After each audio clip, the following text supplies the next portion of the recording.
اعوذ باللہ سمیع العلیم من الشیطان الرجیم بسم اللہ الرحمن الرحیم۔ ناظرین کرام، تشخیص امراض کے حوالے سے ایک نئی ویڈیو میں لے کے آیا ہوں۔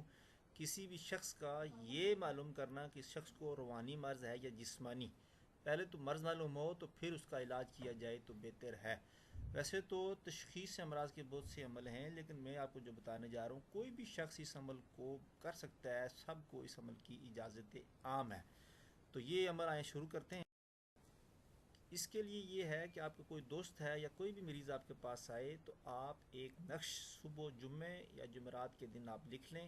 جمعے کا دن تو افضل ہے، اگر آپ اس دن صبح کے ٹائم جب سورج نکلے 7 تا 8 بجے سے مراد ہے، سردیوں میں تو ٹھیک ہے، لیکن گرمیوں میں جب سورج نکلے 6 بجے نکل سکتا ہے، جب سورج نکلے اس کے 1 گھنٹے کے اندر اندر آپ نے یہ نقش لکھ لینا ہے، جو آپ کو وہ نقش میں آگے بتاؤں گا۔ وہ بہت سے نقش آپ لکھ کے اپنے پاس رکھ لیں۔ جب کوئی مریض آپ کے پاس آئے تو اس نقش کو مریض کی دہنی مٹھی میں بند کرا دیں، اور آپ اس مٹھی پہ 7 بار یہ عظیمت پڑھ کے دم کریں۔ عظیمت آپ ذرا ملاحظہ فرما لیں: ملحشفہ بلحشفہ بلخشفہ ملحشفہ ملخشفہ ملخشفہ وارسلنک ثم علیک بحق سلیمان بن داؤد علیہ السلام حاضر شو حاضر شو حاضر شو۔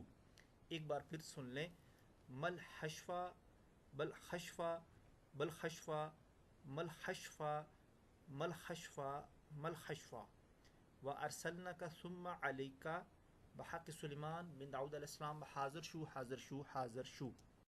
یہ عظیمت آپ نے اس مٹھی پہ پڑھ کے دم کرنی ہے، اور اس کے بعد آپ نے معلوم کرنا ہے کہ آیا مریض کے کندھوں پہ کوئی بھاری پن وہ محسوس کر رہا ہے، یا بازو میں کوئی کپ کپاہٹ ہو رہی ہے، یا سر میں درد یا بوجھ تو نہیں محسوس کر رہا۔ اگر تو مریض بتائے کہ ہاں ہو رہا ہے پھر تو ٹھیک ہے، اگر وہ کہتا ہے کہ کچھ بھی محسوس نہیں ہو رہا تو آپ نے پھر 7 بار یہی عظیمت پڑھ کے اسی مٹھی پہ دم کریں جس میں وہ تعویذ رکھا ہوا ہے۔ پھر معلوم کریں، اور اگر مریض بتائے کہ ہاں ہو رہا ہے تو پھر تو ٹھیک ہے۔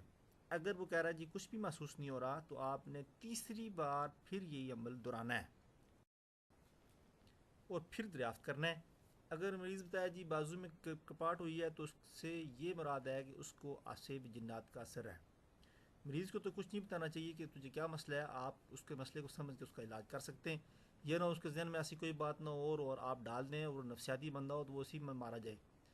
اور اگر مریض یہ محسوس کرے کہ اس کے کندھوں پہ بھاری پن ہے تو اس سے مراد ہے کہ اس پہ سحر و جادو کیا ہوا ہے۔ اور اگر مریض یہ بتائے کہ اس کے سر میں بھاری پن ہے یا سر میں درد ہے تو اس کا مطلب ہے اس پہ سحر سفلی یعنی کالا جادو کا عمل ہو چکا ہے۔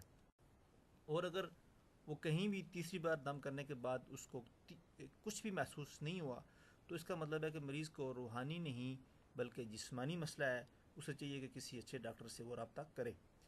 یہ بڑا خاص عمل تھا جو آپ کے ساتھ میں نے شیئر کیا، اس کی قدر یا کریں یا نہ کریں یہ تو آپ تک ہے۔ کوئی بھی شخص اس کو کر سکتا ہے، کسی بھی جو ہے عمر کا بندہ ہو۔ اس میں وضو بوضو کی ترتیب نہیں ہے، لیکن وضو ہو تو بہت بہتر ہے۔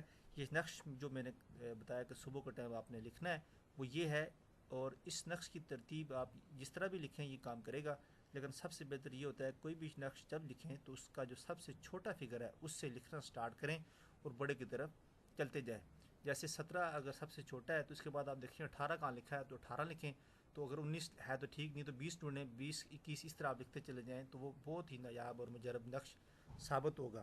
دوسرا یہ کہ نقش کو کالی سیاہی سے سفید پیپر پہ لکھنا ہے، اور اس انداز سے لکھ دیں تو ٹھیک ہے، لیکن بہتر تو یہ ہے کہ اس نقش کو آپ عربی سٹائل میں لکھیں تو وہ نقش مؤثر اور موجب ہے، مجرب عمل ہوگا اس سے، اور اسی ترتیب سے آپ نقش لکھیں۔ ناظرین کرام، میں امید کرتا ہوں کہ آپ میرے اس عمل کو ضرور پسند کریں گے، اور اس میری ویڈیو کو ضرور آپ دوستوں کے ساتھ شیئر بھی کریں گے اور لائک بھی کریں گے، اور میں یہ بھی امید کرتا ہوں کہ آپ میرے اس چینل کو لازمی سبسکرائب کریں گے۔ اسی کے ساتھ مجھے نئی ویڈیو تک اجازت دیں۔ بہت بہت شکریہ۔ اللہ حافظ۔